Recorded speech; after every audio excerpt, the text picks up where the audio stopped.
తాకట్లో ఉన్న బంగారాన్ని విడిపించి ఆ రోజున మార్కెట్ ధర కట్టి మిగిలిన డబ్బును మీకు అందిస్తుంది కొమ్మూరి గోల్డ్.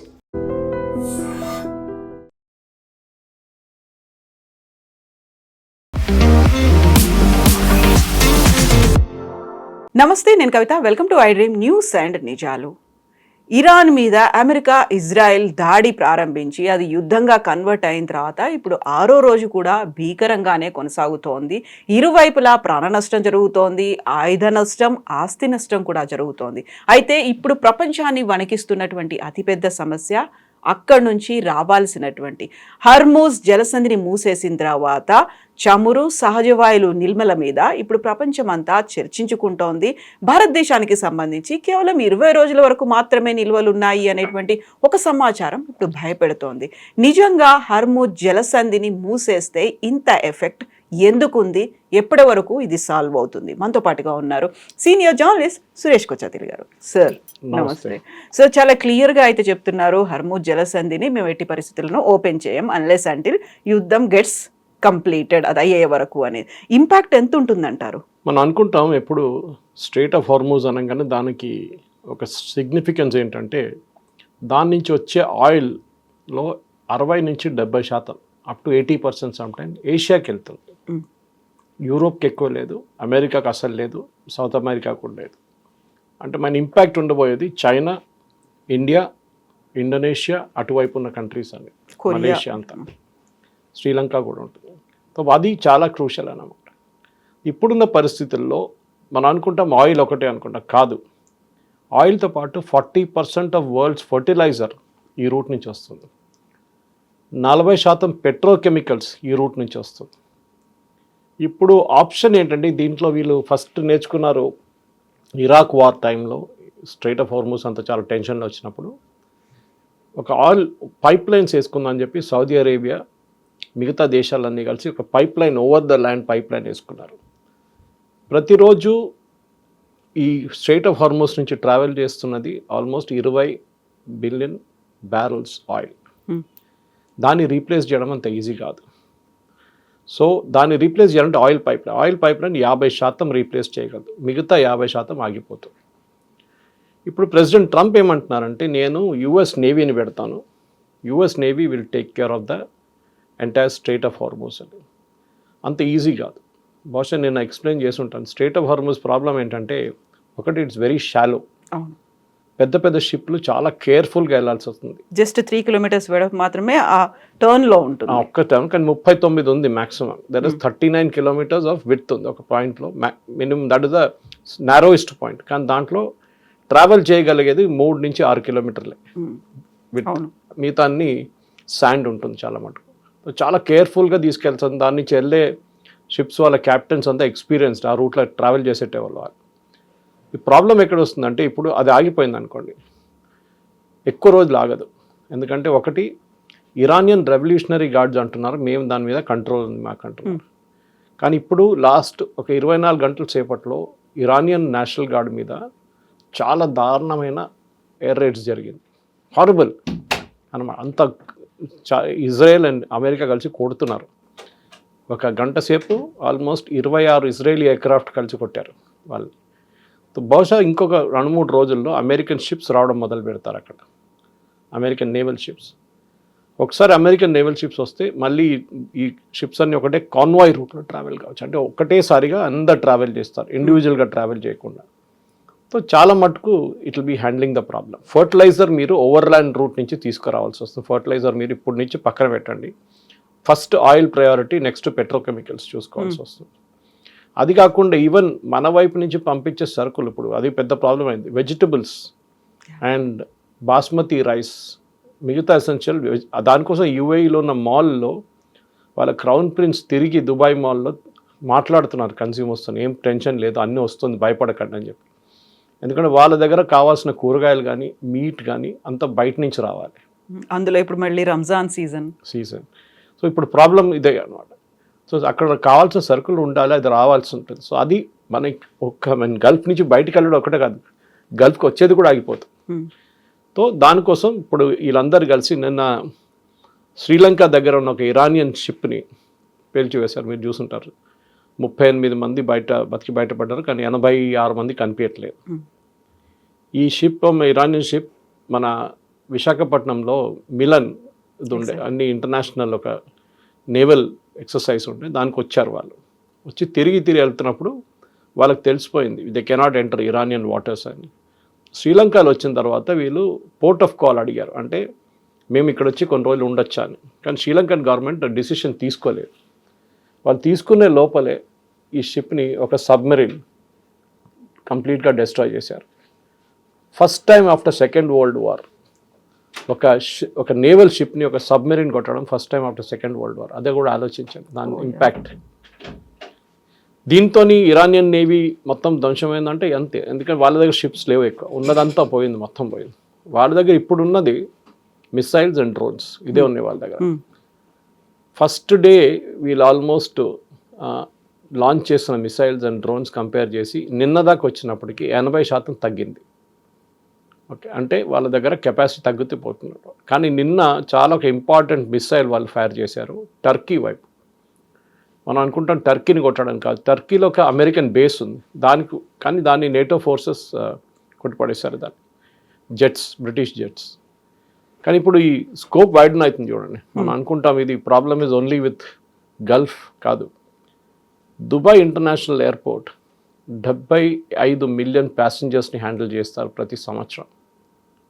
మన దగ్గర హైదరాబాద్ ఎయిర్పోర్ట్ కంపేర్ చేస్తే ఇట్స్ అండర్ 10 మిలియన్ 15 మిలియన్ అని చెప్పుకోవచ్చు. That is 75 million passengers per year. Choke point అయిపోయింది, హ్యూమన్ చోక్ పాయింట్ అయిపోయింది. ఇప్పుడు మనం కార్గో గురించి మాట్లాడుతున్నాం, హ్యూమన్ చోక్ పాయింట్ అయింది. ఎందుకంటే మనం ప్యాసింజర్స్ ఒక్కరే కాదు, వరల్డ్లో చాలా మటుకు కార్గో దుబాయ్కి వచ్చి అక్కడి నుంచి మళ్ళీ తిరుగుతుంది. మేజర్ కార్గో పోర్ట్తో సప్లై చైన్ దెబ్బతింటుంది ఇప్పుడు. అది మన వైపు కూడా ఆటోమొబైల్ సెక్టర్లో కానీ మిగతా సెక్టర్లో మనం అనుకుంటాం మనకేం ప్రాబ్లం లేదు, కానీ డెఫినెట్గా మ్యానుఫ్యాక్చరింగ్ సెక్టర్లో ఇంకొక నెలపాటు ఇది నడిస్తే we will also have issues. మనకు పెట్రోలియం ఇష్యూస్ ఉండదు, ఎందుకంటే రష్యా ఆల్రెడీ ఆఫర్ చేశారు మనకి, మనం తెప్పించుకోవచ్చు ఇమ్మీడియట్గా. వెనిజువేలా నుంచి తెప్పించుకుంటున్నాం oil, it won't be a major issue as such. కానీ స్ట్రైట్ ఆఫ్ హార్మూజ్ కాకుండా మిగతా రూట్ నుంచి కూడా తీసుకురావచ్చు ఆయిల్, కాబట్టి కేప్ ఆఫ్ గుడ్ హోప్ నుంచి తీసుకురావచ్చు. కొంచెం ఎక్స్పెన్సివ్ అవుతుంది, లాంగ్ రూట్ అవుతుంది, but we will manage, problem ఉండదు. మన దగ్గర స్ట్రాటజిక్ ఆయిల్ రిజర్వ్స్ ఉన్నాయి, దీనికన్నా ముందు కూడా మనం మాట్లాడాం. సో హర్దీప్ సింగ్ పూరి కూడా, మినిస్టర్ గారు కూడా చెప్పారు, no problem, we have enough fuel to take care of hour.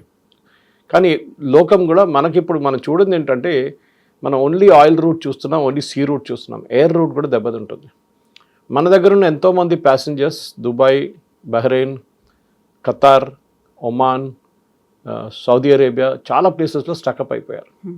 ఇప్పుడు ఎయిర్ ఇండియా ఇప్పుడు లాస్ట్ 4 రోజుల్లో క్యాన్సిల్ చేసిన టోటల్ నెంబర్ ఆఫ్ ఫ్లైట్స్ 1500. ఆలోచించండి ఎంత చోక్ అయిపోయింది ప్యాసింజర్స్ అందరూ. ఇవాళ పేపర్లు చూసాను, చాలామంది మన తెలుగు స్టేట్స్ నుంచి వాళ్ళు దుబాయ్లో ఉన్నారు, కొంతమంది ఖతార్లో ఉన్నారు. వాళ్ళని ఎట్లా తీసుకురావాలి రిటర్న్ ఇప్పుడు? సో ఎయిర్ ఇండియా ఇప్పుడు అడిషనల్ ఫ్లైట్స్ ఆపరేట్ చేస్తున్నారు వాళ్ళని తీసుకురావడానికి. ప్రయారిటీ ఎవరెవరిది వీసా ఎక్స్పైర్ అయిందో వాళ్ళది ఫస్ట్. ఎవరికైనా హెల్త్ ప్రాబ్లమ్స్ ఉన్నాయి వాళ్ళకి, ఎమర్జెన్సీస్, పర్సనల్ ఎమర్జెన్సీస్, ఇంట్లో ఎవరైనా చనిపోయారో లేకుంటే పెళ్లి ఉందో అట్లాంటివి ఉన్న వాళ్ళకి ఇస్తున్నారు, ఆప్షన్ ఇస్తున్నారు. దాని తర్వాత అక్కడున్న గవర్నమెంట్ ఏం చేశారంటే, and which is I think one of the best PR stunt అని చెప్పొచ్చు, కానీ really that did it. UAE government ఏం చెప్పారంటే, వాళ్ళ దగ్గర ఉన్న ఏ టూరిస్ట్ అయినా కానీ భారతదేశం నుంచి కానీ ఎక్కడి నుంచి అయినా వచ్చిన వాళ్ళు ఉంటే వాళ్ళని మేము ఫ్రీగా చూసుకుంటాం, వాళ్ళ ఫ్లైట్స్ అరేంజ్ చేసేదాకా we will take care of them as a guest. కానీ చాలామంది దాంట్లో ఇప్పుడు వచ్చేస్తున్నారు. మా కూతురు కూడా స్టక్అప్ అయిపోయింది, మీకు చెప్పాను చూడండి, నిన్న కైరోకి వెళ్ళాలండే, she was stuck in Bahrain నుంచి దమాం తీసుకొచ్చారు గల్ఫ్ ఎయిర్ వాళ్ళు, దమాం నుంచి she was flown to Cyprus నుంచి కైరో. సో యూజువల్ గా ఎన్ని గంటలు పడుతుంది? ఒక 20 hours పట్టేటువంటి ఒక జర్నీ 5 days అయింది to reach Cairo. Today she reach Sharm El Sheikh which is their Goa of Egypt. So ఇది పెద్ద ప్రాబ్లం. కవిత గారు, ఒక్క చిన్న ఎగ్జాంపుల్, మా కూతురు మా సన్నిలా గురించి చెప్పినప్పుడు ఆలోచించండి ఎంతమంది స్టక్అప్ అయిపోయాయంటే, వాళ్ళకి ప్రెషర్ లేదు, they work from home, so వాళ్ళు ఎక్కడి నుంచి పని చేసుకోవచ్చు. కానీ చాలామంది ఫ్యామిలీస్కి ఈద్ టైం వాళ్ళు ముందే టికెట్లు బుక్ చేసుకుంటారు.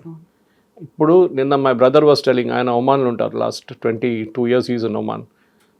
ఆయన అంటున్నాడు నిన్న రాత్రి అక్కడి నుంచి ఇండియాకి వచ్చే ఒక flight tickets is going at 1,40,000, 1,20,000. So చాలా మటుకు ఇట్లా రేట్స్ ఇంక్రీజ్ అవుతున్నాయి అన్నమాట. అంటే ఇట్స్ ఇండైరెక్ట్ ఫ్లైట్స్కి చెప్తున్నాను నేను. సో ఇది చూసుకోవాల్సింది. సో బాధ్యత ఉంది, మన గవర్నమెంట్ కూడా బాధ్యత. ఇంకా మనకి నేషనల్ క్యారియర్ లేదు ఇప్పుడు. మోస్ట్ ఆఫ్ ద కంట్రీస్కి, గల్ఫ్ కంట్రీస్కి నేషనల్ క్యారియర్స్ ఉంటుంది. ఫర్ ఎగ్జాంపుల్ బహ్రెయిన్ చెప్పాను చూడండి, వాళ్ళకి గల్ఫ్ ఎయిర్ ఉంది, ఎమిరేట్స్ ఉంది దుబాయ్ వాళ్ళకి, అట్లనే మిగతా సౌదీ ఉంది, సో ఖతార్ ఉంది. కానీ వాళ్ళంతా ఇప్పుడు చాలా మటుకు వాళ్ళు స్టక్అప్ అయిపోయారు.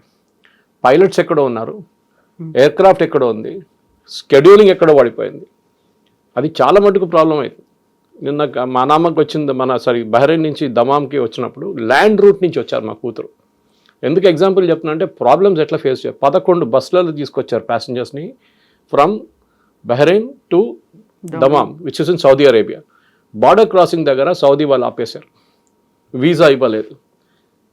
అది గల్ఫ్ ఎయిర్ చూసుకుంటారు, వాళ్ళే వీసా ఫీ కడుతున్నారు, అన్నీ చేస్తున్నారు ప్యాసింజర్స్ కోసం, కానీ రానియట్లేదు. వాళ్ళు అంటున్నారు చాలా ప్రాబ్లమ్స్ ఉంది మా దగ్గర కూడా. లాస్ట్ గవర్నమెంట్ నెగోసియేషన్ నడిచింది, ఈ ప్యాసింజర్స్ని అందరు క్లియర్ చేశారు. ఆల్మోస్ట్ 11 ఫ్లైట్స్లో ఉన్న ప్యాసింజర్స్ ఉన్నారనమాట బస్సెస్లో.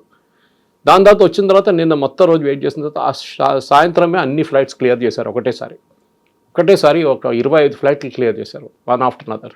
సో ఇక్కడ ప్రాబ్లం ఏం రాబోతుందంటే, ఒకటి హ్యూమన్ ప్రాబ్లం, రెండవది liquefied natural gas and oil problem, మూడవది ఎసెన్షియల్ కమాడిటీస్. మన దగ్గర కూరగాయలు పంపించేటోళ్ళు కూరగాయలు స్పాయిల్ అని చెప్పి డిస్కౌంట్లు అమ్మేసుకుంటున్నారంట భారతదేశంలో. ఇప్పుడు వాళ్ళు పంపించలేకపోతున్నారు. సో మీరు ఉల్లిపాయలు అంటే మీరు కోల్డ్ స్టోరేజ్లో పెట్టుకోవచ్చు, టమాటో ఏం చేస్తారు, క్యాప్సికమ్ ఏం చేస్తారు, ఇట్లాంటి ప్రోడక్ట్స్ అన్ని స్పాయిల్ అవుతుంది. సో వాళ్ళు కాబట్టి అన్ని they can't do anything. Times of ఇండియాలో పెద్ద ఆర్టికల్ వచ్చింది దాని మీద, selling it at discount, desperate discount అని. ఇది ఈ ఇరాక్ వార్ ఉన్నప్పుడు కూడా మనం చూసాం, చాలా మటుకు ఇట్లాంటి ఇష్యూస్ జరిగింది ఆ టైంలో, సద్దాం హుసేన్ టైంలో. ఇప్పుడు దాది కాదు, వాళ్ళు 10 సంవత్సరాలు పోరాడారు ఇద్దరు. If you remember, they fought for 10 years. ఇప్పుడు అది కాదు, this is only 5th day. దాని ఇంపాక్ట్ ఆల్రెడీ పించ్ అవుతుంది అందరికీ. ఇప్పుడు అమెరికా ఒక ఎగ్జిట్ స్ట్రాటజీని చూస్తున్నారు, దీని నుంచి బయటికి ఎట్లా పడాలి. బర్డెన్ ఎక్కువైపోతుంది. అభిమన్యుని చక్రవ్యూహంలో పంపించినట్లు అయిపోయింది, బయటికి రావడానికి నేర్పియలేదు. This is going to be exit. ఏం ఎగ్జిట్ స్ట్రాటజీ ఉండబోతుంది. రెజీమ్ చేంజ్ జరగట్లేదు, జరుగుతుంది కానీ టైం పడుతుందంటే అమెరికన్ కాంగ్రెస్ దగ్గర నుంచి అప్రూవల్ తీసుకోవాల్సి వస్తుంది. నిన్న ఆల్రెడీ ఒక రెజల్యూషన్ పాస్ చేసేసారు, ఎట్లా with great deal of difficulty for Trump pass చేశారు. That is 53 to 47 votes. కానీ ముందు ఇంకా ఒక 6 వారాల తర్వాత మళ్ళీ ఇంకో ఓటింగ్ ఉంటుంది. దాంట్లో ఏం జరుగుతుందో చెప్పలేము మనం. ప్రెసిడెంట్ ట్రంప్కి లిమిటెడ్ ఆప్షన్స్ ఉన్నాయి. మనం ఆఫ్ఘనిస్తాన్ వార్ టైంలో అమెరికాలో అప్పుడున్న president, I don't remember who it was, Bush ఎవరు ఉన్నారు ఆ టైంలో, క్లింటన్, 80% అప్రూవల్ రేటింగ్స్ ఉండే for entering Afghanistan. Entering Iraq, Saddam Hussein అండర్లో ఆపరేషన్ డెజర్ట్ స్టామ్ అనుకుంటాను, that was a code name for that operation. That had 65% approval ratings. దీనికి 30% approval ratings కూడా లేదు.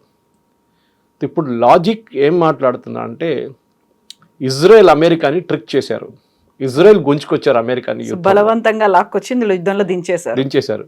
ఇజ్రాయెల్ ఏమో కొడుతున్నారు ఇప్పుడు కూడా, వాళ్ళు పని చేసుకుంటున్నారు. వాళ్ళ గ్రేటర్ ఆబ్జెక్టివ్ ఏముండే, అక్కడ ఉన్న ఇరాన్లో ఉన్న ఖమేనీ రెజీమ్ని తీసేసేయాలి.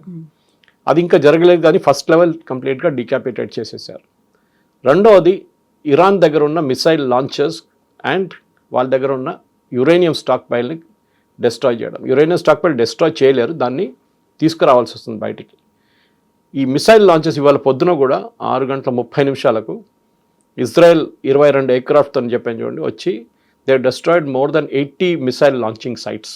అంటే వీళ్ళు లాంచ్ చేయడానికి రెడీగా ఉన్నప్పుడు కొట్టారంట. ఇది రెగ్యులర్గా జరుగుతుంది. దానికోసం చెప్పాను 80% తగ్గింది మిసైల్ లాంచెస్. ఇంకా 2 రోజుల తర్వాత అది 90% అయిపోతుంది. బికాజ్ వాళ్ళ దగ్గర ఉన్న లాంచింగ్ కెపాసిటీ లేదు, డ్రోన్స్ ఉన్నాయి వాళ్ళ దగ్గర. ఇవాళ కూడా షో ఆఫ్ చేశారు వాళ్ళు. మనం నిన్న చేసిన స్టోరీ రాత్రి సిఎన్ఎన్లో చూశాను మళ్ళీ నేను. సిఎన్ఎన్ ఒక స్టోరీ ఎర్లీ మార్నింగ్, అంటే Indian time early morning release చేసిన ఒక స్టోరీ అదే మాట్లాడుతున్నారు. Cheaper drones versus expensive missiles, who will win అని చెప్పి. సో అమెరికా కూడా ఏం చేశారంటే నిన్న ఒక 6 నెలల ముందు పీటర్ హెస్గెత్ వాళ్ళ defence secretary, now it's called war secretary, ఆయన ఒక ఆర్డర్ ఇష్యూ చేశారు, సీక్రెట్ ఆర్డర్, డ్రోన్స్ తయారు చేయమని చెప్పేసి. యుఎస్ ఎప్పుడు వాళ్ళ ఎయిర్ ఫోర్స్ మీద ఆధారపడి ఉంటారు, లేకుంటే వాళ్ళ సబ్మెరీన్ టామ్హాక్ మిసైల్స్ మీద. సడన్గా డ్రోన్స్ ఆర్డర్ చేశారు రైతాన్ అని చెప్పి వాళ్ళ దగ్గర, డిఫెన్స్ కాంట్రాక్టర్ కంపెనీ ఉంది వాళ్ళ దగ్గర. ఎందుకు వాళ్ళు కూడా అర్థమైపోయింది, టు హిట్ ద ఇరానియన్స్. అదే వాళ్ళ దగ్గర ఏముందో అదే మనం కూడా యూజ్ చేస్తే they will be able to hit అని అమెరికాకి అర్థమైపోయింది. ఈ $1 million $2 million ఉన్న మిసైల్స్ కానీ పేట్రియట్ కానీ మిగతా మిసైల్స్ వాడక్కర్లేదు. We can do with this itself. కానీ ఇప్పటికి ప్రొడ్యూస్ చేయలేదా మరి? ఎందుకని 5 days నుంచి దాన్ని ఎందుకు వాడుతున్నారు? ప్రొడ్యూస్ చేశారు. ఇప్పుడు ఎస్టర్డే మొన్నటి నుంచి వాళ్ళు దింపారు దీనిలో. ఇరానియన్స్ని ఇప్పుడు డ్రోన్తో కొడుతున్నారు అమెరికా కూడా. So if you can't beat them join them అంటారు ఇంగ్లీష్లో. అదే నడుస్తుంది అన్నమాట. మీరు వాళ్ళు కొట్టకపోతే వాళ్ళలాగానే పర్ఫామ్ చేయండి, వాళ్ళు అదే చేస్తుంది, మీరు కూడా అదే చేయండి. సో వార్ టాక్టిక్ మారిపోయింది. ఇప్పుడు అమెరికాకి తెలిసిపోయింది ఇది గెలవాలంటే you should hit at a lower caste, లేకుంటే మనకు వార్ కాస్ట్ చాలా కొంతమంది నిన్న $3 trillion అంటున్నారు ఇప్పుడు దాకా ఖర్చు పెట్టింది. I'm not sure the number, కానీ ఎక్కడో చెప్పారంటే ఏదో ఛానల్ వాళ్ళు CNN ABC న్యూస్ ఎవరో 2 trillion కూడా తీసుకుందాం. It's a very expensive war. దాంతోపాటు వాళ్ళ పొద్దున కోర్ట్ డెసిషన్ ఒకటి వచ్చింది, ఆ కలెక్ట్ చేసిన టారిఫ్లన్నీ రీఫండ్ చేయమని చెప్పేసి. అది పెద్ద ఒక దెబ్బ ప్రెసిడెంట్ ట్రంప్కి. ఎందుకంటే మా డబ్బులు లేవు, ఫస్టే డెఫిసిట్ మీద నడుస్తున్నారు, దాని మీద ఇది కూడా వచ్చి పడ్డది. మా దాంట్లో అంటారు తల మీద వచ్చి ఈ లైట్నింగ్ కొట్టిన మనిషికి మళ్ళీ పాము వచ్చి పడ్డదంట తల మీద. ఆ సంగతి తెలుగులో కూడా ఉంటుంది, పురుగు మీద పుట్రలా అంటారు. వరుసగా ఒకదాని తర్వాత ఒకటి Trump is now facing the music. వాళ్ళ దాంట్లో ఇప్పుడు ట్రంప్కి ఎగ్జిట్ స్ట్రాటజీ ఆలోచిస్తున్నారు ఏం చేయాలని. ఎగ్జిట్ స్ట్రాటజీ ఓన్లీ థింగ్, ఇరాన్ని ఇంకొక వారం కొడితే వాళ్ళు దిగొస్తారా లేదా.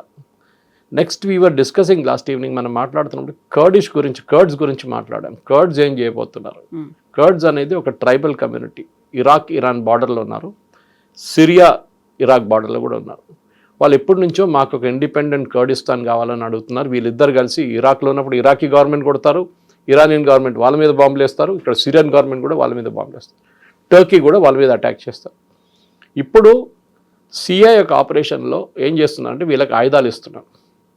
ఆయుధాలు లిమిటెడ్ ట్రైనింగ్ ఇచ్చి వీళ్ళని ఇరాక్లో ఎంటర్ చేయమంటే ఇవాళ పొద్దున ఎంటర్ చేశారంటున్నారు. చూడాలి ఎక్కడ దాకా సక్సెస్ఫుల్ అవుతారు. ఎందుకంటే ఇప్పుడు కొట్టాల్సిందంటే మెయిన్గా ఇరానియన్ రెవల్యూషనరీ గార్డ్స్ అండ్ వాళ్ళ దగ్గర ఉన్న ఒక మిలిషియా ఉంది, ఈ ఇద్దరిని కొట్టాల్సి వస్తుంది. సో దానికోసం చేయాల్సిన పని నిన్న రాత్రి నుంచి ఇవాళ పొద్దున్న దాకా American air force jets 21 major police stations and revolutionary guard command centres కొట్టారు వాళ్ళు. అది కాకుండా ఇంట్రెస్టింగ్లీ ఈ బార్డర్ ఇరాన్ ఇరాక్ బార్డర్లో ఉన్న బార్డర్ చెక్ పోస్ట్ అది కూడా ఇరాన్ రెవల్యూషనరీ గార్డ్స్ మెయింటైన్ చేస్తారు. చాలా మంది ఉంటారు అక్కడ. ఆ పోస్ట్ అన్నీ నిన్న రాత్రి దే హ్యావ్ బాంబ్డ్ అమెరికన్స్. ఎంతమంది గార్డ్స్ చనిపోయారో తెలియదు, కానీ ఎందుకంటే దాంతో కర్డ్స్ మూవ్ చేయడం మొదలుపెట్టారంట ఇరాన్ లోపలికి. కానీ అక్కడున్న ప్రజలు ఏం చేస్తారో అది ఇప్పుడు పెద్దగా ప్రశ్నగా మారిపోయింది కవిత గారు.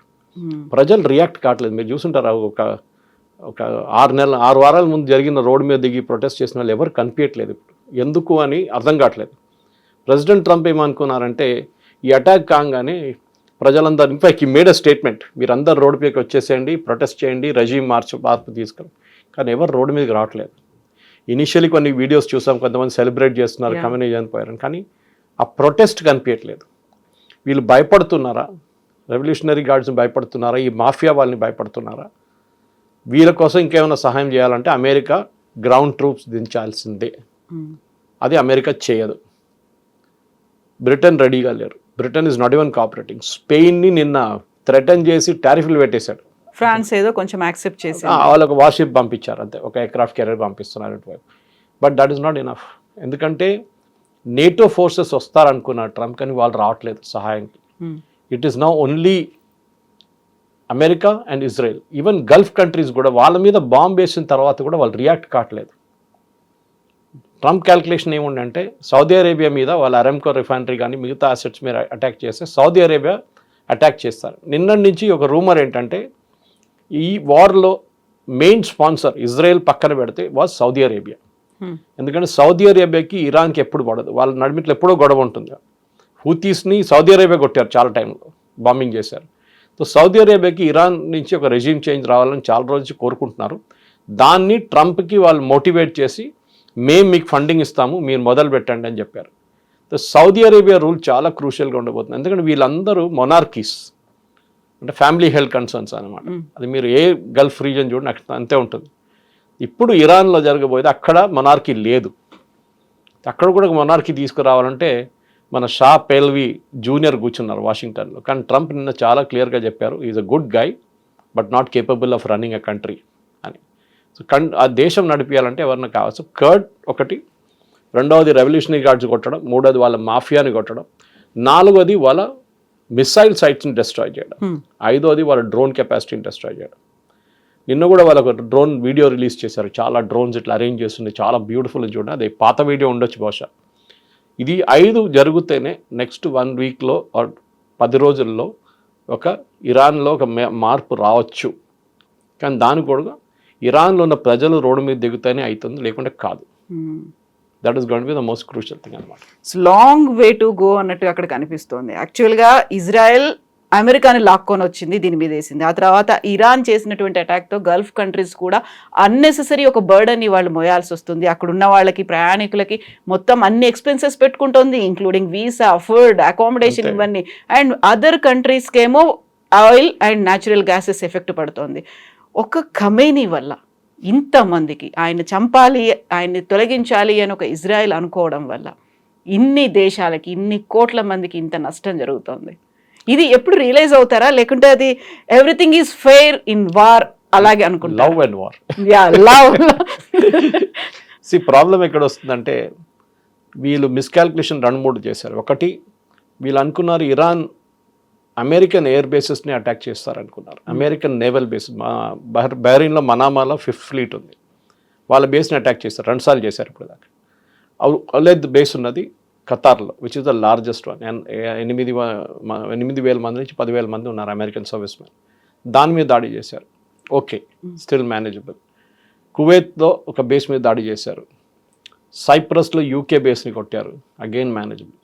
కానీ దుబాయ్ ఇంటర్నేషనల్ ఎయిర్పోర్ట్ మీద కొట్టడం, పామ్ జుమేరా మీద అటాక్ చేయడం వాజ్ అ సిగ్నిఫికెంట్ మార్క్. అక్కడే వీళ్ళకు అరబ్ కంట్రీస్ కూడా ఇప్పుడు ఒక కోపం ఉంది. అంటే మేము మునుగుతున్నాం, ఎట్లయినా మిమ్మల్ని కూడా తీసుకొని మునుగుతాం. అది అక్కడ ఉన్న రెజీమ్ పాలసీగా అనిపిస్తుంది. ఎందుకంటే వీళ్ళ గల్ఫ్ కంట్రీస్కి, కవిత గారు, వాళ్ళకి ఒకటే revenue source oil and gas. Qatar oil ఆపేశారు, ఎల్ఎన్జీ ప్రొడక్షన్ ఆపేశారు. సౌదీ అరేబియా వాళ్ళ మేజర్ రిఫైనింగ్ ఆపేశారు, కానీ క్రూడ్ ఆయిల్ ఇప్పుడు కూడా తీసుకెళ్తున్నారు. ఇటువైపు కువైత్ కూడా అంతే. మీరు యుఏఈలో చూస్తే వాళ్ళ దగ్గర ఒక ఎమిరేట్లో 2 ఎమిరేట్స్లోనే ఆయిల్ ఉంది, మిగతా దాంట్లో ఆయిల్ లేదు. వాళ్ళకున్న టూరిజం ఒక సేఫ్ ప్లేస్గా దుబాయ్ అని ఒక ప్లేస్ అనుకున్న దానికి it is really safe actually, even now, దానికి డౌట్ లేదు. ఆ ఇమేజ్ని ఐ థింక్ ఇట్ ఇస్ చాలా పెద్ద ఒక హిట్ జరిగింది, పెద్ద మార్క్, ఏం చెప్తారు, ఒక నెగటివ్ ఇమేజ్ వచ్చేస్తుంది. Dubai is also not safe అని. అది ఇరాన్ స్ట్రాటజీ ఉండేది. మీరేమనుకుంటున్నారు, మీ దగ్గర వచ్చి అందరూ ట్యాక్స్ ఫ్రీ ఇన్కమ్ ఉందని చెప్పి ఉంటారా? మీ దగ్గర ఎక్స్పాట్రియేట్స్ వస్తున్నారా, యూరోపియన్స్ వస్తున్నారా, అమెరికన్స్, వాళ్ళని కూడా మేము ఆపగలము. 75 మిలియన్ ప్యాసింజర్స్ తీసుకెళ్తే దుబాయ్ ఎయిర్పోర్ట్ని కూడా మేము కావాలంటే ఆపొచ్చు. We will destroy your economy. అది ఇరాన్ స్ట్రాటజీ. బట్ ఇరాన్ని చాలా తక్కువగా అంచనా వేసినట్టున్నారు కదా, అంత లేదు అనేటువంటి, మేము చాలా పెద్ద దేశాలు, మా దగ్గర డిఫెన్స్ ఎక్విప్మెంట్ ఉంది, టెక్నాలజీ ఉంది, మా దగ్గర డబ్బులు ఉన్నాయి, ఇవన్నీ ఒక రకంగా చూస్తే ముందు నుంచి అమెరికా అంటే ఆధిపత్యం, అమెరికా అంటే అహంకారం ఇలాంటిది ఉండేది. ఇరాన్ ఒక చిన్న దేశం, దాని మీద అటాక్ చేశారు, విరుచుకుపడ్డారు. But Iran is standing tall, అలాగే ఉందా? కరెక్ట్. ఇరాన్ చూసే ముందు మీరు వాళ్ళ ప్రాక్సీస్ని చూడండి. హూతీలు, హమాస్, హెజ్బుల్లా. హూతీలు it's not an organised army, వాళ్ళ ఒక ర్యాక్ ట్యాగ్ ఆర్మీ అని చెప్పొచ్చు. Versus Hamas and Hezbollah regular armies. ఈ హూతీలు మీకు కవిత గారు గుర్తుంటుంది, ఆల్మోస్ట్ 3, 4, 5 ఇయర్స్ నుంచి, 5 సంవత్సరాల నుంచి వాళ్ళు ఎప్పుడు కొట్టుతున్నారు, షిప్ల మీద అటాక్ చేస్తున్నారు. ఇవాళ దాకా అమెరికా ఏం చేయలేకపోయారు దాన్ని. ఇంత పెద్ద అమెరికా, ఇంత పెద్ద ఎయిర్ ఫోర్స్, ఇంత పెద్ద నేవీ పెట్టుకొని అమెరికాని, ఒక హూతీ ఆర్మీని కంట్రోల్ చేయలేకపోతున్నారు వాళ్ళు. డైరెక్ట్గా అటాక్ చేస్తే మిగతా ఇష్యూస్ వచ్చేస్తాయి. సో వాళ్ళు ప్రాక్సీగా అటాక్ చేస్తున్నారు. హెజ్బుల్లా ఇజ్రాయెల్కి ఇచ్చేసారు, అవుట్సోర్స్డ్, మీరు కొట్టండి వాళ్ళు. ఇప్పుడు ఇవాళ గ్రౌండ్ ఫోర్సెస్ ఎంటర్ అయ్యారు. సౌత్ బైరూట్ నుంచి అందరిని వెకేట్ చేయమన్నారు ఇజ్రాయెల్. అంటే they are commencing a ground invasion. Hamas ముగ్గురులో అందరికన్నా క్వైట్ ఇప్పుడు హమాస్ కూర్చున్నారు. హమాస్ ఏమంటే ఒక్క మిసైల్ కూడా ఫైర్ చేయలేదు వాళ్ళు. So something is wrong with Hamas. So వాళ్ళకి అర్థమైపోయింది అనుకుంటే that end game has come. అక్కడ ఇరాన్లో రెజీమ్ పడిపోతే వీళ్ళ ముగ్గురికి ఫ్యూచర్ ఉండదు. Possibly Hezbollah will still survive. Hezbollah అక్కడెక్కడ ఉండిపోతుంది, కొంచెం 10%, 20% ఉండిపోతుంది. కానీ హమాస్ విల్ ఫినిష్, అక్కడ హూతీలు విల్ ఫినిష్. వాళ్ళకి వచ్చే ఆయుధాలన్నీ ఇరాన్ నుంచి వచ్చేది, మొత్తం బంద్ అయిపోతుంది. దీని నడుమిట్లో చైనా ఉన్నారు. చాలామంది అన్నారు చైనా రోల్ ఏంటి దీంట్లో అని.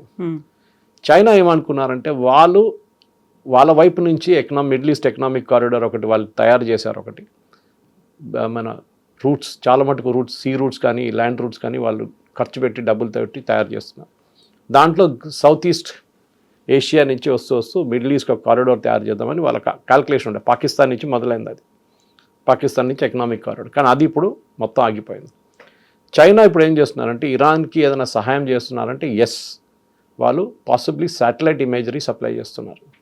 ఎందుకంటే వాళ్ళ ఎయిర్ డిఫెన్స్ ఫస్ట్ 2 daysలో మొత్తం డిస్ట్రాయ్ చేసేసారు కంప్లీట్గా. ఇప్పుడు అమెరికా కానీ ఇజ్రాయెల్ కానీ ఫ్రీ రన్ ఉంది, వాళ్ళ ఎయిర్ ఫోర్స్ తిరుగుతున్నారు. ఆ పరిస్థితికి ఎందుకు వచ్చారంటే చైనా మీద డిపెండ్ అయ్యారు. ఇప్పుడు చైనా హెల్ప్ చేయలేరు, అక్కడి నుంచి రష్యా కూడా హెల్ప్ చేయలేరు. Iran literally on the last legs అని చెప్పచ్చు. కానీ వియట్నాం లెసన్ నేర్చుకుంటే మీరు చాలా సంవత్సరాల దాకా పోరాడు. దానికోసం ట్రంప్ అన్నారు చూడండి, it may take days, it may take weeks or it may take months, చెప్పలేము. ఈ రెజీమ్ పడిపోవాలంటే వాళ్ళ వైపు నుంచి, దీన్ని ఐఎమ్ రిపీటింగ్ మెసేజ్, వాళ్ళ వైపు నుంచే మార్పు రావాలి. అది కర్డ్స్ వస్తే కూడా వాళ్ళకి లిమిటెడ్ ఎక్స్టెంట్ దాకా చేయగలరు. వాళ్ళకి పవర్ స్టేషన్ అటాక్ చేస్తారు, ఒక హైవే మీద ధ్వంసం, కార్లు ధ్వంసం చేస్తారు, ఏదైనా చిన్న అట్లా అటాక్స్ చేస్తారు. కానీ లీడర్షిప్, ఇప్పుడు ఖమ్నే కొడుకుని సుప్రీం లీడర్ చేశారని చెప్తున్నారు. ఇప్పుడు వాళ్ళే డినై చేస్తున్నారు, మేమేం డిసిషన్ ఇంకా తీసుకోలేదు. ఖమ్నే ఫ్యూనరల్ ప్లాన్ చేశారు ఇవాళ రేపటికి, అది క్యాన్సిల్ చేశారు. భయం ఏంటంటే ఫ్యూనరల్కి వచ్చిన వాళ్ళ మీద కూడా ఇజ్రాయెల్ బాంబ్ చేస్తారేమో అని. అది చేశారు కూడా దీనికన్నా ముందు, వాళ్ళు లెబనాన్లో చేశారు, బేరూట్లో చేశారు, లెబనాన్లో ఇట్లా same attack they carried out. ఇప్పుడున్న పరిస్థితుల్లో ఇవాళ రేపు ఎల్లుండి లోపల ఇఫ్ మిసైల్ అటాక్లు ఆగిపోతే ఇజ్రాయెల్ కొంచెం రిలాక్స్ చేశారు. కానీ ఇవాళ పొద్దున ఇజ్రాయెల్ మీద 6 మిసైల్తో అటాక్ చేశారు, హైపర్సోనిక్ మిసైల్స్. దాన్ని ఎక్స్ప్లెయిన్ కూడా చేశాను నిన్న, how it enters the atmosphere, అదంతా Mark 17లో. ఇప్పుడున్న భయం ఇజ్రాయెల్కి అదొకటే.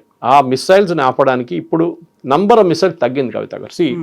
లాజిక్ ఏంటంటే మీరు 25 మిసైల్స్ ఒకటేసారి పంపిస్తే మీకు ఐరన్ డోమ్ని దాన్ని ట్యాకిల్ చేయడానికో, లేకుంటే డేవిడ్ స్లింగ్ దాన్ని ట్యాకిల్ చేయడానికో, లేకుంటే యారో ట్యాకిల్ చేయడానికి టైం పడుతుంది, ఆ కెపాసిటీ తగ్గిపోతుంది. ఇవాళ పొద్దున 6 వచ్చినాయి. దట్ మీన్స్ వాళ్ళ దగ్గర ఉన్న ఐదర్ మిసైల్ తగ్గిపోయింది, లేకుంటే వాళ్ళు కేర్ఫుల్గా కొడుతున్నారు, రేషన్ చేసి కొడుతున్నారు. వాళ్ళు ఎక్కువ రోజు ఏ రోజు వాళ్ళ దగ్గర మిసైల్ కెపాసిటీ ఆగిపోతుందో ఆ రోజు ఇజ్రాయెల్ మళ్ళీ మొదలు పెడతారు. అమెరికా ఏమో డ్రోన్లు వెంటబడి ఉన్నారు. ఇప్పుడు వీళ్ళిద్దరు కలిసి వాళ్ళ complete missile and drone capacity reduce చేస్తే దాని తర్వాత ఇరాన్ మీద, వాళ్ళ వాటర్ రిసోర్సెస్ మీద కొడతారు, నీళ్ళు. అది నెక్స్ట్. సో ఈ 3 చేసేస్తే ఇరానియన్ సిటిజన్స్ బయటికి వచ్చి రోడ్డు మీద వస్తారని అనుకుంటున్నారు. కానీ that's a big question mark అన్నమాట. ఏం చేస్తారు తెలియదు. ఎందుకంటే డెఫినెట్గా దే షుడ్ బి ఒక లాజిక్ ఉండాలి ఒక యుద్ధానికి దిగినప్పుడు. కానీ నిన్న శ్రీలంకన్ షిప్ని శ్రీలంక దగ్గర ఉన్న ఇరానియన్ షిప్ని డెస్ట్రాయ్ చేసిన దాంట్లో ఒక లీగల్ పాయింట్ ఒకటి ఉంది. వాళ్ళు ఇంటర్నేషనల్ వాటర్స్లో ఉన్నారు, వాళ్ళు పోర్ట్ ఆఫ్ కాల్కి వెయిట్ చేస్తున్నారు. శ్రీలంక దగ్గర రిక్వెస్ట్ చేశారు, మేము వెళ్ళలేకపోతున్నాం, మేము ఇక్కడ ఉండొచ్చా అని. ఇంటర్నేషనల్ వాటర్స్లో ఒక నేవీ షిప్ని మీరు డిస్ట్రాయ్ చేయవచ్చా లేదా అంటే, రేపు ఒక అమెరికన్ షిప్ని హూతీలు కొడితే then it is logically correct. వీళ్ళేమంటున్నారు అంటే పీటర్ హెస్గెత్, sorry we are at war with Iran. కానీ మీరు యుద్ధం డిక్లేర్ చేయలేదు. యుద్ధం డిక్లేర్ చేసే పవర్ ప్రెసిడెంట్ ట్రంప్కి లేదు. It is only the American Congress which can declare a war. అది జరగదు. మీరు సద్దాం హుసేన్ టైంలో చూడండి ఆ యుద్ధం, కానీ దాని తర్వాత జరిగిన మిగతా ఆఫ్ఘనిస్తాన్ టైంలో కూడా అప్పుడు అప్రూవల్ యుఎస్ కాంగ్రెస్ నుంచి వచ్చింది. ఇప్పుడు యుఎస్ కాంగ్రెస్ దగ్గర అప్రూవల్ రాలేదు. సో ప్రెసిడెంట్ ట్రంప్ కూడా నౌ ఈజ్ స్టక్. ఎందుకంటే ఇప్పుడు ఈ యుద్ధం ఇంకా కొంచెం ముందుకెళ్ళి ఇంకా ఒక 20 మంది అమెరికన్ సర్వీస్ మెన్ చనిపోతే అప్పుడు ట్రంప్ మీద చాలా మటుకు ప్రెషర్ వస్తుంది to withdraw from this entire thing. Withdraw చేస్తే ఆయనకి ఉన్న ఫేస్ కూడా పోతుంది కంప్లీట్గా. It's stuck between the rock and the hard place అంటారు. ఇట్ ఈస్ సో ట్రూ కవిత గారు. అండ్ చూద్దాం, ఐ థింక్ బహుశా ఈ వీకెండ్ లోపలనే ఏదో అటో ఇటువైపు అయిపోతుంది. కానీ డెఫినెట్గా ఇరాన్ ఈజ్ ఆల్మోస్ట్ ఫినిష్డ్. వాళ్ళ ఆయుధాలు, డ్రోన్స్ ఉంటుంది, ఇంకొక బహుశా ఒక 12 నుంచి 14,000 డ్రోన్స్ ఉందంటున్నారు వాళ్ళ దగ్గర. లాంచర్స్ కావాలి. మీ దగ్గర మిసైల్ ఉంటే కూడా లాంచర్స్ లేకుండా లాంచ్ చేయలేరు. సో లాంచర్స్ డిస్ట్రాయ్ చేస్తున్నారు ఇజ్రాయెల్. తో వాళ్ళ దగ్గర 5,000-6,000 8,000 దాకా మిసైల్స్ ఉందంటున్నారు, both supersonic and hypersonic. Fatah 1 and Fatah 2 ఈ 2 వాళ్ళ దగ్గర ఉంది. దీన్ని ఎట్లా వాడతారో వితౌట్ లాంచర్స్ చూడాల్సింది. ఇంకెక్కడన్నా దాచిపెట్టారో or they have some mobile launcher somewhere, అది చూసి దాని మీదే అమెరికా కానీ ఇజ్రాయెల్ కానీ రియాక్ట్ చేయబోతున్నారు. అది బహుశా ఇంకా ఈ సాటర్డే లోపల మనకు తెలిసిపోతుంది. అప్పటికి ఒక 8 days కూడా అయిపోతుంది. చెప్పలేము, ఎందుకంటే మనం ఇప్పుడు రికార్డ్ చేస్తున్నాం, నువ్వు చెప్పాలి ఈ రికార్డ్ చేసే టైంకి ఇది పోస్ట్ చేసే టైంలో యూట్యూబ్ లో ఏమైనా జరిగితే we're not responsible for it. ఒక డిస్క్లైమర్ పెట్టాల్సి వస్తుంది అనమాట. Yes, sir. Thank you so much. Thank you very much. Thank you.